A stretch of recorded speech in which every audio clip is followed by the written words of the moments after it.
Jagged pill. People are mean and stupid.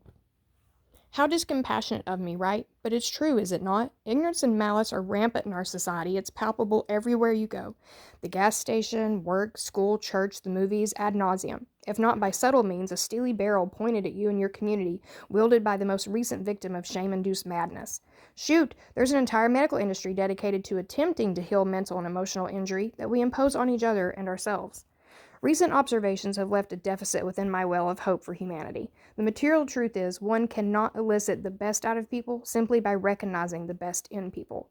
One can engage with others in a truly caring, compassionate manner, and yet beget no less than betrayal and condemnation. Fact of the matter is, there's likely no hope for edifying the masses into a saner, more caring society. Heck, even practicing transparency and living authentically doesn't seem to make a dent in the all too defensive psyche of the typical individual these days. There exists too much leeway for actors who are strongly convicted by their misinformed beliefs to deliberately misinterpret one's authenticity, justifying responses that are both unscrupulous and anything but righteous or healing.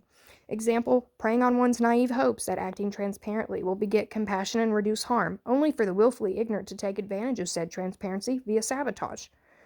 One of many significant factors plaguing the plight to convert humanity from mean and stupid to emotionally brave and intelligent, folks can't recognize when someone is telling the truth. Or they can, but they allow their ego to override their intuition. If we're going to be candid, it's more accurate to say most people's intuition has been gobbled up by our merit-based culture that engages our primordial fear of exclusion, aka FOMO. The reptilian brain's role has been manipulated and subsequently hypermutated via the vastly widespread divisiveness of identity pursuit. The age-old need to belong has transpired into a counterproductive movement resulting in the fracturing of humanity into a million different silos, all impending collapse should the winds of authenticity stir up a mere breeze. The worst part, shame and guilt are at the helm of our interactions, interpersonal and collective alike, which is precisely due to the fact it's the only mechanism we recognize as effective in coercing each other to include or exclude, thanks to our fear and shame-based systems. The fear of being shamed into exclusion is so deeply rooted in our psyche, it's innate to our being. Whereas once upon a time ago, the same mechanism used to ensure basic survival is now an experience of arbitrarily overcompensating, constantly striving to accept or reject the next new thing. Conformity is the vehicle with which we escape that most dreaded end, exclusion, the mode of which manifests in myriad ways, from the way we dress and speak, to the battles we choose to fight or causes we choose to support. Sadly, despite best intentions, no act of love or support is executed without inflicting harm, so long as those acts of love and support remain uninformed. This is where the rabbit gets a little hard to follow. The burrows of the proverbial rabbit hole seem to restrict, making the passageway feel like it's closing in on you, squeezing the excess out of your life until you realize how much baggage you've been lugging around and just how easily you could fit through that passage ahead, if only you lay down the weight of false meaning and purpose. Information, misinformation. If the intention is shallow, misinformation is the culprit. All intentions informed by fear and shame are shallow, thus misinformed. Any action catalyzed out of fear and shame is purely egotistical, lacking an iota of altruism. Said fear and shame stem from false meaning and purpose. That's defined by FOMO or ego. The contrast would then be meaningful intention, informed by blank. Bear with me, informed by nothing.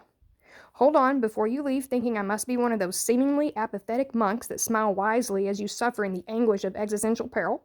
Allow me to explain. They say ignorance is bliss, and they're right. To an extent, not understanding your reality creates a set of blinders that shield you from realizing the destruction you're causing as you woefully skip through life choosing to avoid knowledge of the self. Then there's the other kind of ignorance, existential ignorance, the knowing that you don't know anything. The type of bliss derived from this mental state stems from liberating oneself of false senses of meaning and purpose, the same logical fallacies that blind you from fully realizing self in the first place. To first say, I don't know anything, is to instantly shed the weight of all the illusions you are attempting to sustain. To accept your existential ignorance is the most liberating and empowering experience you can have as someone who's been dragging the luggage of culture, identity, FOMO, and societal oppression around with you to every battle you find yourself fighting for the sake of intershallow identity. What's more, and to the point, by allowing nothing, in the existential ignorance sense, to inform your interactions and worldview, you achieve a state of unconditional acceptance for the self you come to recognize in others. This is the basis for truly compassionate interaction. By realizing you actually don't know enough in the existential sense, to judge instead of hurt another, tolerance and compassion are enacted, void of assumed authority in the matter.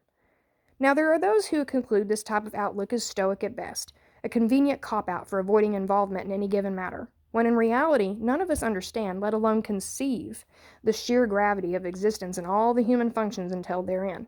That said, none of what's been discussed herein is meant to assert that we shouldn't care for or support others. It's simply to better inform how we go about doing so for the sake of changing the world, as so many of us are bound and determined to do. But I digress. Consider the human mind. All of its neuron pathways and electrical synapses are as innumerable and vast as the cosmos within which we exist. Add to that, great wonder, the nervous system, and you've got an entire galaxy cloaked in a flesh suit, rapid-firing complex thoughts and experiences on a constant basis. Getting to know yourself will reveal how little you can claim to know of someone else. For knowing yourself is like trying to count all the stars in the sky and name all the galaxies, seen and unseen. It's both A, impossible to all at once know everything about the self, and B, possible to know yourself. Listen, I don't make the rules, but I will change this, because that is not okay. We have to fix that. Yep, possible to know yourself. Listen, I don't make the rules. That said, I recognize there is, in fact, reliable scientific data to explain a lot of our human tendencies. Though, I can't stand typos, though on the microscopic level of society, so little is understood, and yet so much is weaponized. The result, war, violence, and conflict, holding back the evolution we all respectively envision. When you think about it, it seems we really are walking around living separate lives that are subjective to our own perception of reality. The notion brings a bit of credibility to the idea that we're all living an illusion. Perhaps it's true. Our lives are an illusion. The illusion is people are mean and stupid. The organic truth is to know yourself is to know me, and vice versa. Which really puts into perspective something a colleague reminded me of recently. Someone asked, "How should we treat others?" Ramana Marcia answered, and I didn't pronounce that correctly because I have dyslexia, there are no others. How should we treat others? There are no others. This, friends, is how we save the world.